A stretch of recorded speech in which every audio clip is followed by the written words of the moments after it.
Hello again. So in the previous video I talked about time and three prepositions that are very often used to talk about time in English, and I explained how you can very easily remember which preposition is correct in which situation. And in this video I'm going to do the same thing with places.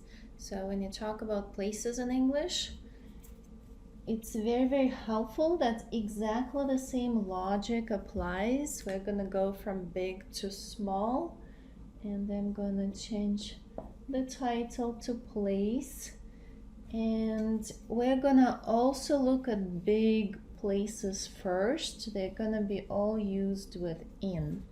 So when you think about big places on this planet, maybe continents come to mind first. Continent.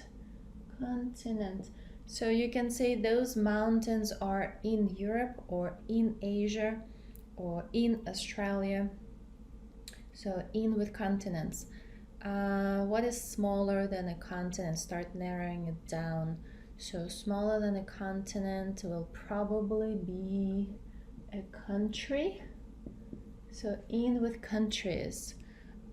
They live in Germany. I live in the US. She lives in France, somewhere. Okay, so what's smaller than a country?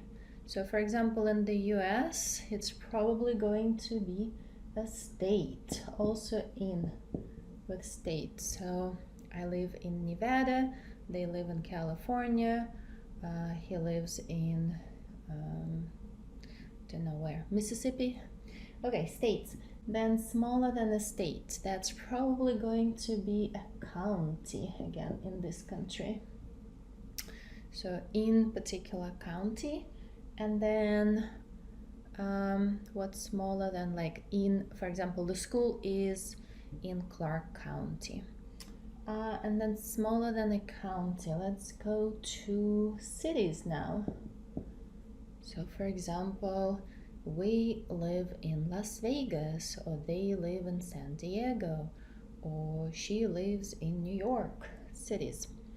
And smaller than a city, now we're probably gonna look at streets, and with streets we're moving to the middle part of this pyramid, and we're switching to on. So street. So on with streets in English. So for example, the school is, well, the hotel is on Las Vegas Boulevard, right? So on.